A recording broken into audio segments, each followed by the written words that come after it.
let self get in my way. I got my breath, I got my faith, and I remember why I came. I feel glorious, glorious. Got a chance to start again.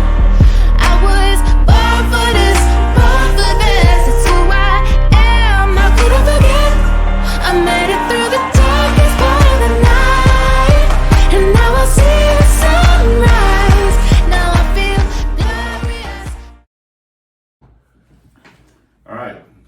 Now that we're in the correct position. Yes. Episode 4. Right. We're actually going to be doing ayahuasca, and this is the night before. It's going to be a 2-day ceremony. So we're going to do one. Today's Wednesday. We're going to do one Thursday, starting at noon. We'll start everything. We'll do another one Friday, and then we're going to come out into the real world on Saturday. No phone or anything, so won't know what's going on. So this is just like the night before where we talk about it. For those of you that don't know what ayahuasca is, it's this tea that's brewed in originated from the Amazon. It's at least 1,000 years old. So it's been like a ritual thing that people use to essentially get wisdom, guidance of how to grow spiritually. I first heard about it, I think like 10, 12 years ago, but I never really given much thoughts until about 4 or 5 months ago. It was a Joe Rogan podcast interview with a guy named Hancock. And it's by far like one of the most fascinating interviews that I've ever heard. It was like 2.5, 3 hours. But in there, he brings up ayahuasca, and that's what got me interested. And then for you, Ashley, I guess, what got you interested? I've been interested in it for a while before you kind of mentioned it to me. I tried magic mushrooms. Okay. Once. And how was that experience? It was actually horrible. I hated it. Okay. Yeah, I didn't like it. Why didn't you like it? Because it felt like a nightmare. Like, I think my need to control my environment was taken away, with that, because because you have no control of your environment. I know. And why do you want to do this? Okay. Because I'm aware of my. It's not too late to back out. No. Okay. I'm aware of that need of mine. I'm already kind of going into this knowing that I'm going to be fighting it a little bit. She actually mentioned that today in the call. Yeah. That she used it as an example. I'm definitely going to be one of those people that is resisting it a little bit. Okay. I'm aware that that's going to happen. But so doing the magic mushrooms, the process of it, I felt nauseous the entire time because we just ate it. We didn't make a tea out of it or anything. So we ate it. My stomach wasn't happy with it. So I was nauseous the whole time. I felt like this cold, hot thing in my body the entire time. So I physically didn't feel good with it. Okay. So I was curled up in a bed the entire time. Okay. You're making me never want to do. So basically, your recommendation is to not do magic mushrooms. Or make a tea of it. Don't just eat it. I also didn't know. I think I might have taken too much. There was no guidance whatsoever. Someone gave it to us and we just took it. Okay. But this one will be guided. It's by a woman who has 20 plus years of experience, and she actually leads these almost like every weekend. So this one is very guided. Very guided. We sleep there. We eat there. Yeah, there's specific meditations, like different things that are incorporated. We signed up over 2 months ago, and even along the way, there's been a lot of prep stuff. Like there's this vibration water we've been taking a week out. So like the last week, no red meat, no sex. What else? No alcohol. No chocolate. No chocolate. No caffeine the day of. Right, and then I think we've had like 3 or 4, maybe. I know I've had 3 or 4 calls with her, and some of them were like an hour and a half. Where we're going over intentions and all that stuff. So it's been a really very, very organized experience so far. Which is nice. Yeah. Yeah. So you heard of magic mushroom. I mean, you tried magic mushrooms. Yeah, it was bad. During it was really bad, but then afterwards I felt different. And then I was reading up on it a little bit more because I didn't read much about it beforehand. You just jumped into it. Okay. Different. I mean, I had heard things about like different, like my subtle senses increased, which is fun. Okay, so you're more sensitive? Yeah, I was able, my visual subtle senses increased. I talked to you about it one time. I was like, I can like see, like when you were doing alchemy with me. Yeah. I remember I could like see things. I could see where it was and like. Okay, so you felt like you can perceive, like visually perceive energy. Yes. More? Okay. I'm more after that. It increased after that. Has it stayed? No, it like. No, I would say it went down a little bit. It's still there, because it's always been within me. It just kind of like helped me access it more. So when did you do the magic mushrooms? I don't remember. A while ago. Okay. But is it more Last year. Is your visual subtle senses more than it was before still? Or is it like just back to what it was before? No, it's more than it was before. Okay, but it's just not as enhanced as it was right after. I think so. Okay. Yeah. It's definitely still there though now. I'm working with it daily now in meditation and stuff. Yeah, so, and this is just more, so most of my life, actually almost all of my life, completely against doing drugs, right? Like if anything, there's like a strong reaction against doing any kind of drugs. I think like I remember when I was a freshman and I got really drunk, and then I finally like smoked weed for the first time. Been resistant against it all of high school. Like all my friends that were around, like, oh my God, he's doing it. It was like a big deal because I was a guy that didn't do anything, right? And it just never been my thing. But I would say the last like 3 or 4 months, like my view on it has changed. You know, and I don't mean like just do drugs recreationally, but obviously it's changed because I'm about to go do ayahuasca. But it's more like I feel like a lot of the experiences people talk about, I've had those experiences just through doing energy work and through the seminars I've done, and then I hear people talking about some of this other stuff, right? So not just like going and doing like Molly and going to dancing, but like doing ayahuasca and some of the stuff they experience. I'm like, I think I've had those experiences, but I've never done ayahuasca, so how do I actually know? So one of the main reasons why I'm doing it too is also just to compare, just so I can actually get a comparison. Here's this tea that people have been doing for at least 1,000 years. Here are the experiences that I had, and let's see how they actually compare. And then two, just like I'm way more open to like if you do it in a way where it's not just going to escape, but we're actually doing it to almost like get some wisdom or to grow. There might be some benefits for that. Yeah, and again, afterwards I can tell you it's freaking awful because I don't know, but right now at least that's the intention going in. What's really helpful for this one, because when I took the magic mushrooms, they are a little. It's a psychedelic, so there are similarities, but they're different. Mm-hmm. But I remember Amy was talking today about like your mind can take over and you see things that you don't like, that don't feel good, and she's like bring it back into the third eye and then like experience the wisdom of the plant rather than letting your mind run all over the place. Yeah. When I did the magic mushrooms, I think my mind was kind of like, because I saw bugs, it was like I didn't like what I was seeing. That's why I hated it. I was like, there are ugly designs everywhere. I closed my eyes and there are ugly designs everywhere. Like it was all, like I didn't like it. Okay. But this being guided.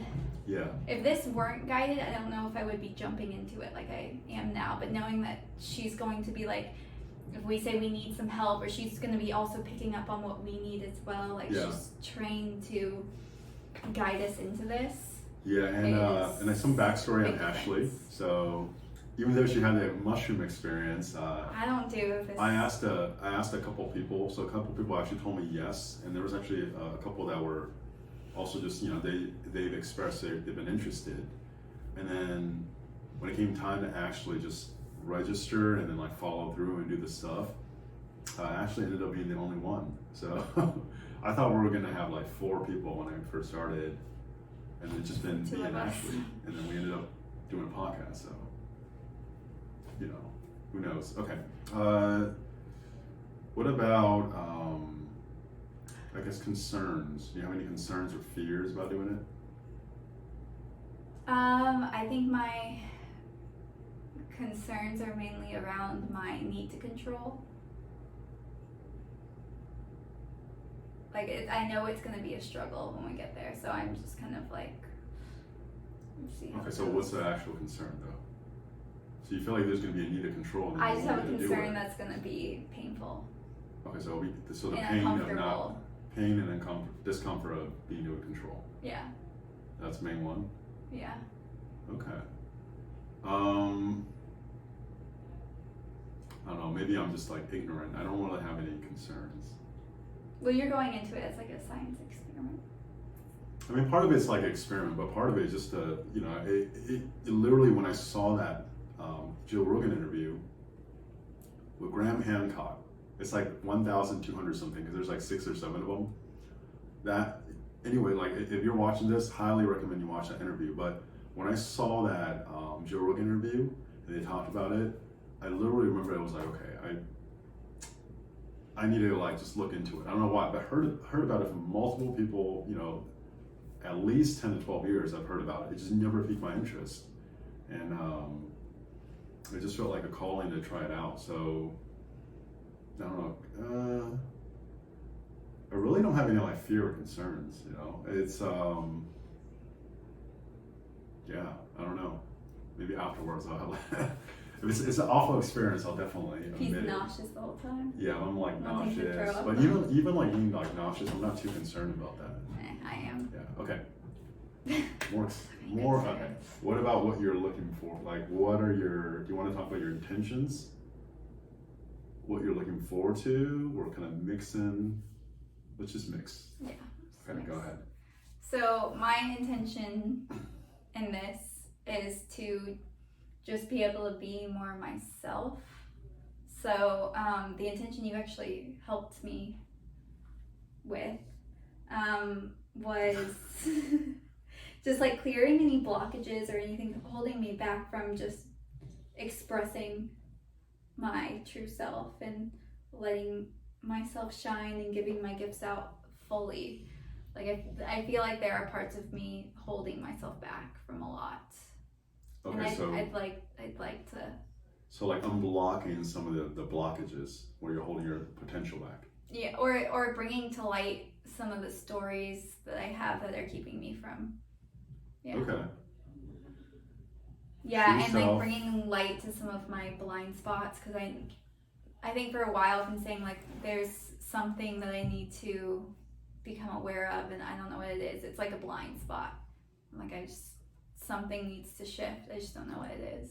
Yeah, and I don't know if you probably noticed, because we actually just had a call with the lady hosting it. It was like an hour, and it's our third one, or third or fourth, I can't remember. But we've gone over intentions every time, and what's funny is over the last 2 months, some of the intentions I wrote down, I actually saw them, have actually already been, not want to say taken care of, but at least have shifted or have like moved forward in a way where I wasn't really even expecting it. So I think right now, right, like the day with afternoon before, I just wrote it down actually. So one was really getting wisdom on like how to, not even how, like who to be at this time with all this stuff going on in the world. Who to show up as, who to be like really authentic to like what my calling is. Another one is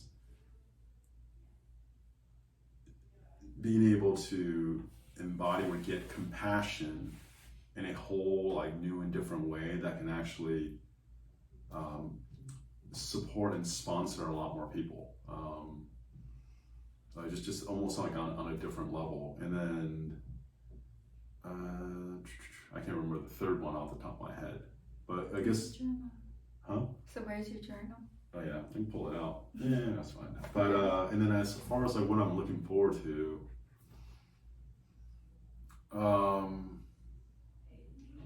I think it's just like I'm kind of excited. It's a little like nervousness, a little excitement. Like I have no idea what's gonna happen. You know, this is not something, you know, I do a lot. So we're definitely going to experience something. yeah, like I know the experience that I've had sober, right? Like I can't, like, you know, like just from doing some of the energy stuff I've done. So like I don't know what's gonna happen like trying this stuff. That's really exciting, and it's just like this, like I don't know. I feel like we're about to get on a rocket ship, and it's never gonna be the same again in a positive way. Yeah. I thought it was interesting that she doesn't want us to really like stand up and move, because I tend to like to move a lot. So your behavior prone. Yeah. Yeah. I mean, we can move as we're seated, but yeah. Then she also said if we stand up, we might be like a little like off balance. So yeah. So right now, like what we're supposed to do is we're supposed to get there at noon, and then you know, we're gonna have some regular tea, not ayahuasca tea, just to kind of settle down. And once the energy settle down, she's guessing it will probably start around 2. Mm-hmm. And when you start, I guess you take some of the tea. You're supposed to sit upright, and then you're just going. You're just starting like 23 minutes. 20 minutes, like an hour and a half or something. Is that what she said?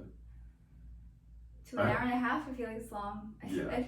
20 minutes was the minimum. Like an hour. She gave a minimum time to the other edge. Hour and a half, I don't know. But it's tea. It goes right into it. Okay, we'll see. I don't know, but then, you know, it's like things start like come up, and then apparently like some people could have like all physical reactions. Some people they just disappear into another dimension. I guess like everything in between. So that's really interesting. As far as those of you that are, I guess, like intrigued, curious, or thinking we're complete idiots for trying this, what do you have to say to them? Well, we're gonna do a post ayahuasca. Yeah, so we're gonna do we're gonna film a video like the day we get out. Yeah, so we'll see what happens. So watch that video and see. And then the plan is to also do another video like a week after, just to say, you know, after a week, this is what I noticed and didn't notice. So this will be 3 parts, and this is the first one.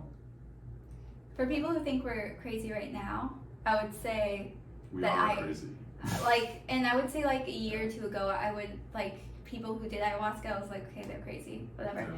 But things shift, your mind opens up, life brings in, like I saw a documentary about ayahuasca and stuff as well. Really? So life brings things into your life to kind of open your mind about things.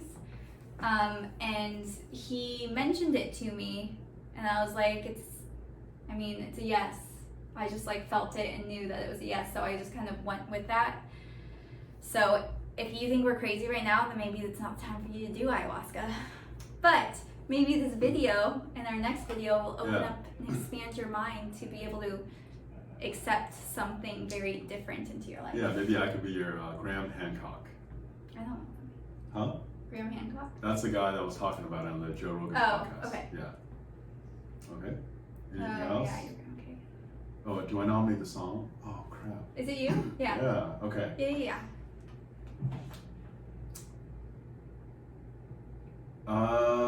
Let's just do Happy by Pharrell. 'Cause I'm happy. Keep going. Okay. You guys, on the other side. It might seem crazy what I'm about to say. Sunshine, she's here, you can take a break. I'm a hot air balloon that could go to space. With the air, like I don't care, baby, by the way. Because I'm happy. Clap along if you feel like a room without a roof. Because I'm happy. Clap along if you feel like happiness is the truth. Because I'm happy. Clap along if you know what happiness is to you. Because I'm happy. Clap along if you feel like that's what you want to do.